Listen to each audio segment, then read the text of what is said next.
welcome once again to Let's Talk Marriage.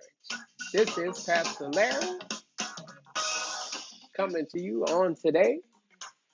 I'm here along with my lovely First Lady, Wilson. Happy to have her on the show today. And we're going to get right on into our subject. Our subject today is yoked together or joined together. These are the things that we talked about in, I believe it was volume one or session one. The questions that you should ask before you walk down the aisle. I'll give you a little history or background about us. We met, we have an anniversary coming up. We met 33 years ago, and we've been married for 33 years. Isn't that a blessing? That's a blessing. Married to such a wonderful man.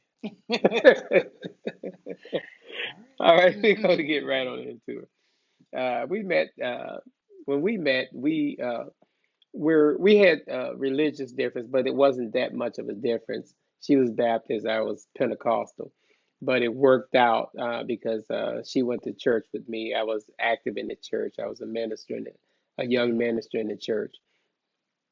So she went to church with me, and she joined at my church. You want to tell us a little bit about it? Well, yeah. One of the first places he took me upon meeting was his church. It was a little different for me. However, I had the pleasure of visiting a Pentecostal church with a friend in my high school days. So um, I had a very positive experience with it.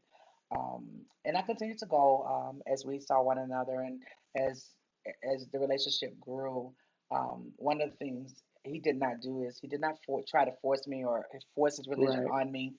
I actually enjoyed it myself. And then the one thing that I did as we gotten closer and we had made a decision that we would marry, I had went to my mom and I asked her, her thoughts on me basically converting from what I always knew, which was the Baptist faith, to a Pentecostal faith. And she basically told me, when your husband's doing the right thing, he's leading the right, appropriate way, things like that. There's nothing wrong with making that conversion. Because I think in my mind I might have felt like I was abandoning my faith, which I was right, not at all. Um, but you know, that's what I knew, and I thought that's what I was supposed to do, and that's where I should have, been. But as a result, he did not force it on me. He did not. right, He did not ask me, are you going to join my church? I just continued to attend with him, and on basically on my own, the Lord drew me. um, I remember Sister Cynthia, one of my friends now, she was sung a song, Jesus, You Brought Me Out. And that particular day is the day I decided that I wanted that. right, I wanted that faith and I wanted, more from the Lord. So I made that decision at that particular time on my own. And he was, it was nothing we had discussed before going to church or anything like that. It just happened. It came about. And I made the decision that day to totally give my life to the Lord, and I haven't looked back since. right. So it made a difference that He didn't try to push it on me. He allowed it to grow on me, and it allowed Exactly. me to accept what it was for me, what was important to me.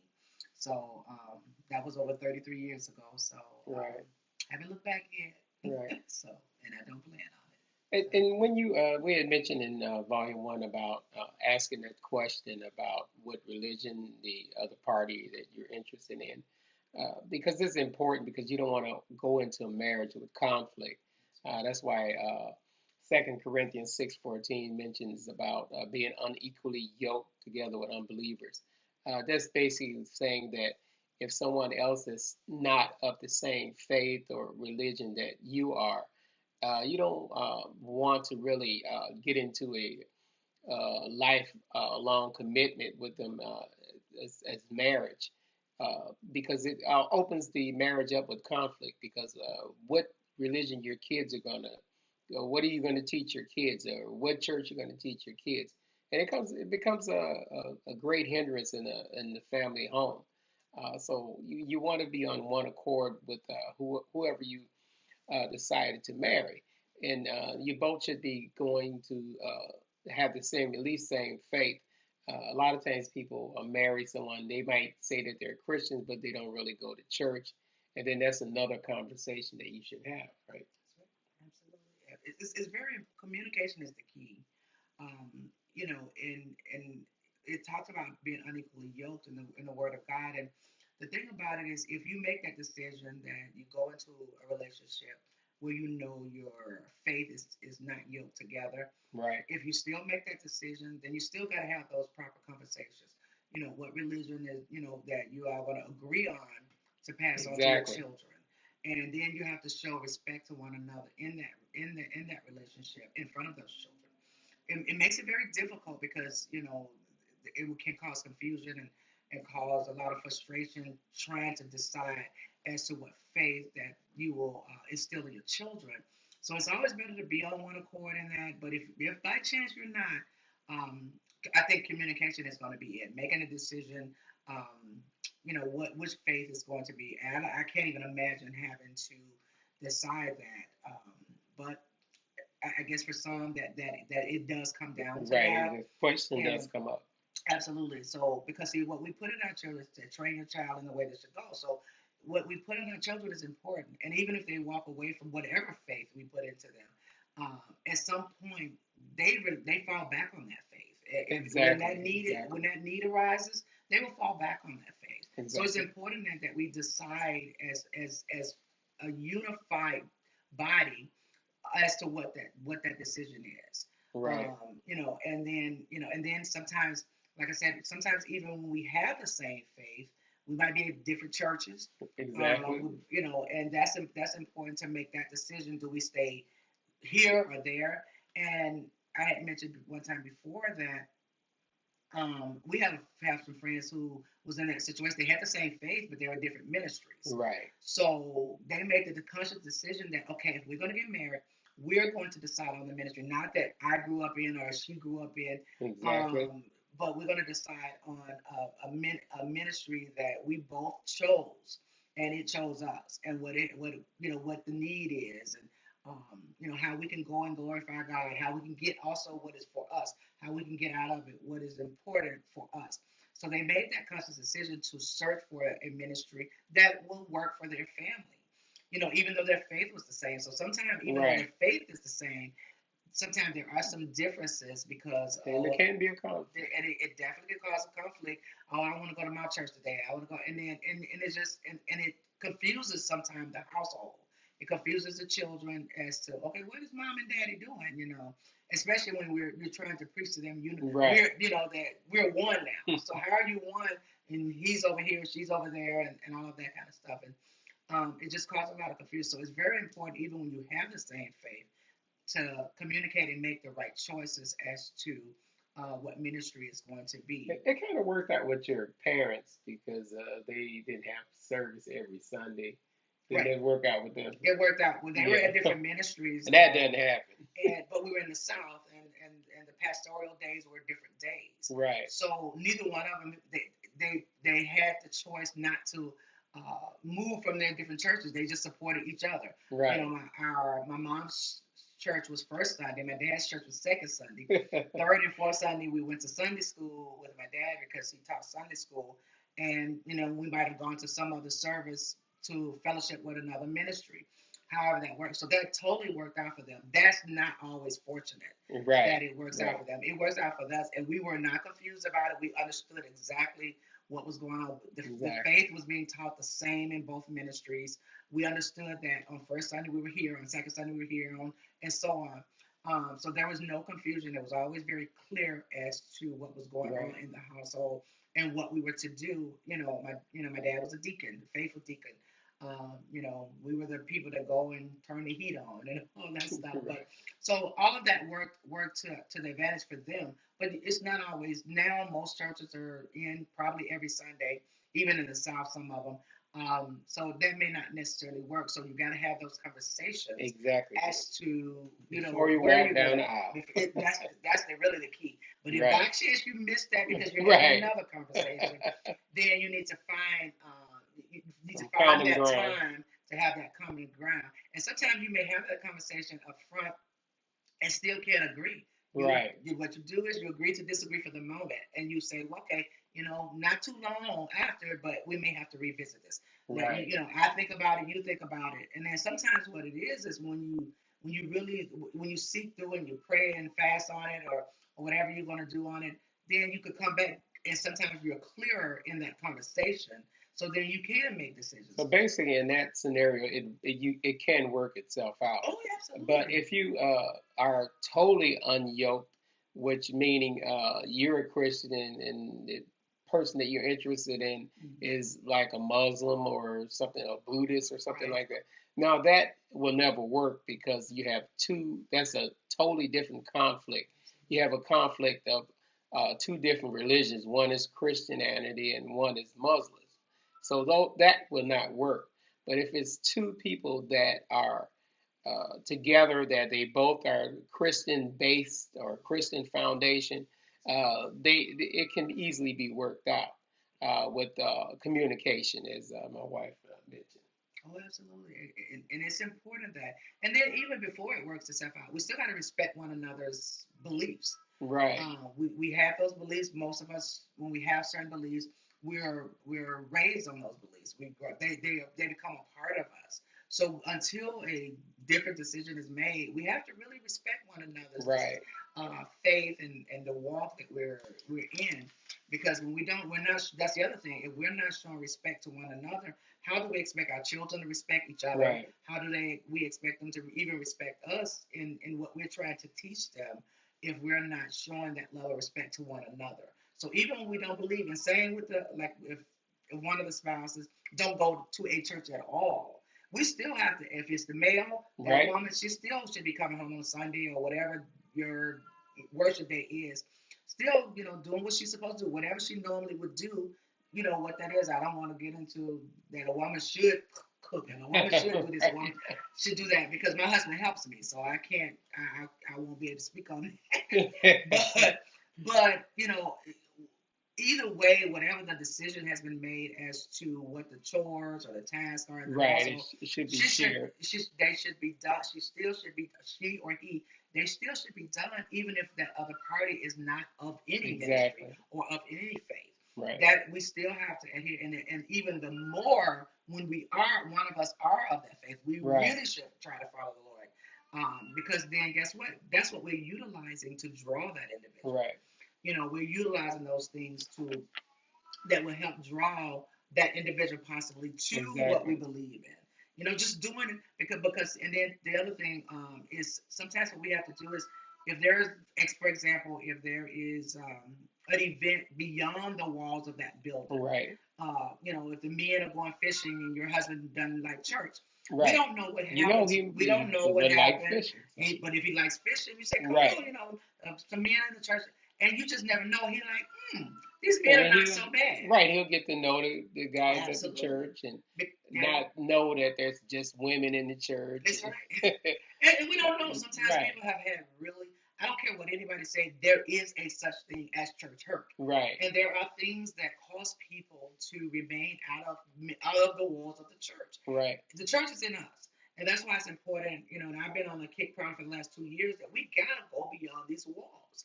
It's right, important. So sometimes when those different fellowships and things like that go on out of the outside of the walls, and that other party is not in the walls, then you invite them. You right. try to draw them utilizing those services, and they may just realize because sometimes we can just keep going so long. I want you to go to church. I want you to go to church. Well, what do you want me to go to church with you for? Excuse the cat in the Yeah, the cat's going.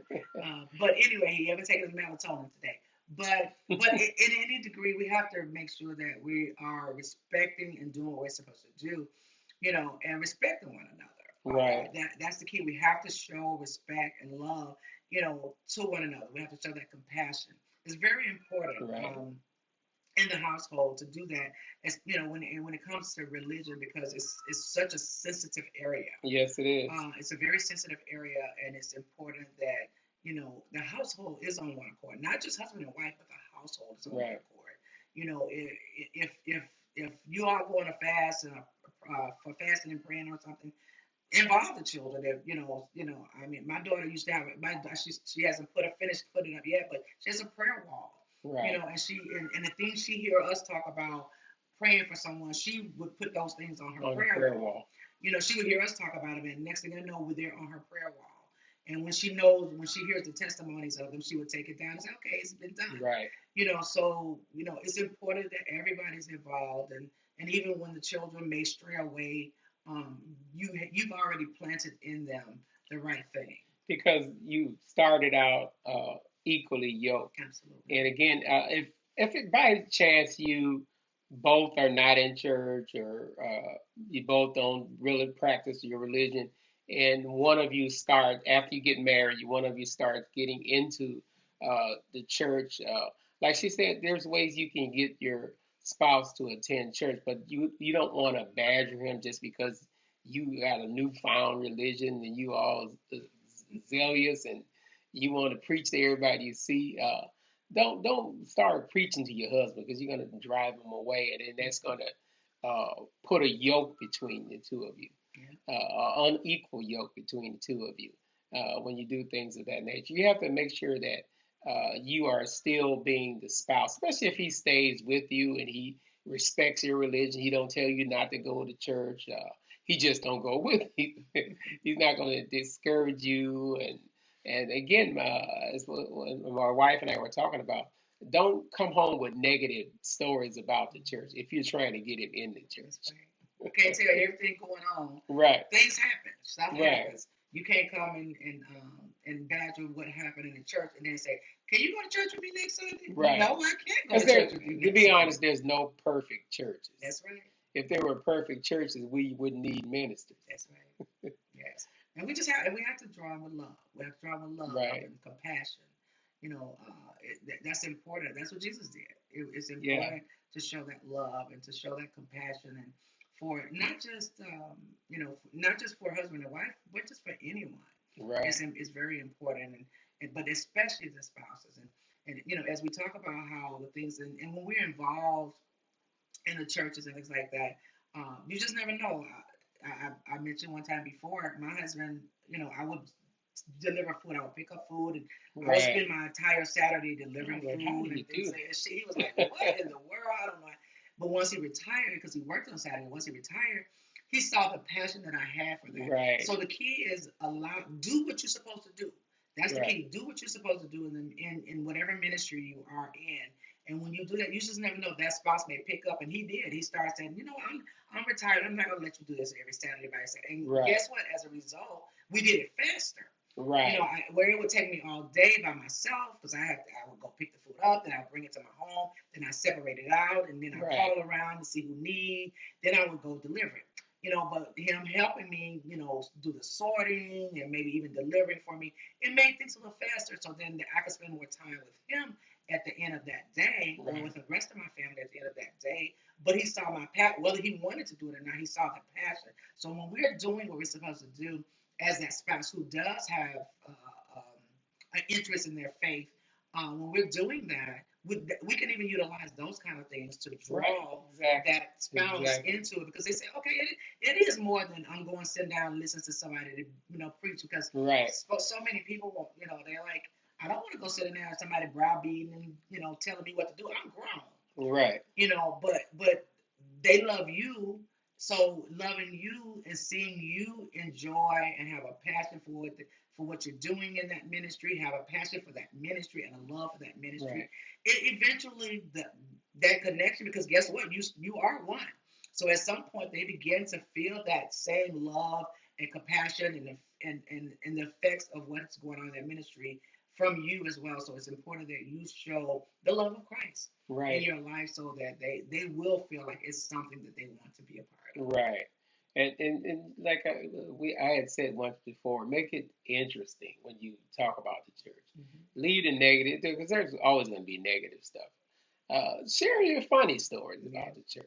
Because there's always something funny that happens at the church. Share the stuff like that with them, and he'll say, "Oh, it seems like she has a good time when she goes," and then the yoke will start to blend. The two of you will start to blend as a family, and then the children will notice that daddy is coming to church with them, and Mhm. daddy's in Sunday school with them, and it makes a whole difference. And I had mentioned it once before. On Sundays, you make that a family day. You go to church together. You can go to dinner after dinner, or even go to a sporting event after church. There's nothing wrong with that. Or take the kids to the mall, to the movie, or something like that as a family. And that's really missing in the African American families, that we don't spend enough time together on weekends. We want to do our own things on the weekend. Pick one of those days as a family day and do something as a family. That's right. That's right. It's important. It's important Yes. that that family it helps because if all and you know what, it was something I went to dinner last night and we were talking about the electronics. Start putting those electronics down when you sit. There's nothing worse than sitting Yeah. there. Like, you see it every restaurant you go to, Yeah. everywhere you go to, and everybody on their phone doing their own thing. And I was listening Right. to someone say they would be in their household and they text each other. When they're talking to each other, they literally could be even sitting in the same room and would text each other Yeah. and without talking. And that for me that's crazy. And one day my husband I was yelling out. He said, "I can't hear you text me or call me." I thought about it. I'm like, why do I have to? You can't hear me. So I don't want to do the texting, so I went and got an Alexa and I talked to Alexa and have Alexa tell me. But Yeah. it's important that the communication is very Right. important. And then and it's not all comes with being equally yoked. If you're Absolutely. equally yoked, the communication, that's something you can work on, and you can and it'll work together, work itself out. If you communicate correctly, Yeah. it'll work itself out. Yeah. And sometimes we're the only Bible that people will read. Right. So we have to show joy and we have to show positivity in our own lives and what's going on in our spirits. And stay upbeat. Don't Hmm. if you have Right. if you something has gone on throughout the week in your home or between you and your husband and you leave out and you go to church, make sure you come back different Right. because you should be coming back different anyway. Because if Right. you go and you getting what God has for you, there is no way in the world you should come back What an ill with an attitude. attitude, or even worse than you left there. He's like, man, you was in a little better mood, but now you in a worse mood. Yeah. So make sure that when you go there, because that's all a part of the drawing. That's all a part of the drawing, and I always say that we should do that. And I don't care what goes on in because my husband and I, we really don't do arguing and stuff. But if there is some type of disagreement or something throughout the Right. week, or even on that Sunday morning, you know, I have a level of respect for him no matter what. When I leave here, I leave that here. I don't go and have my back turned in the car all the way to church, or when I get to church, I'm not supporting him. I won't say amen, he preaching, those kind of things. Right. Support response. I have a rule. If I want the people of God to respect him in the place he's in, then I have to be a first partaker of that. Right. And I have to respect him as Exactly. well. So, not to put on a show, but to respect him. And the thing about it is, if you do that enough, it just becomes natural. Yes, It's it not will. something you have to think about. It Definitely. becomes natural.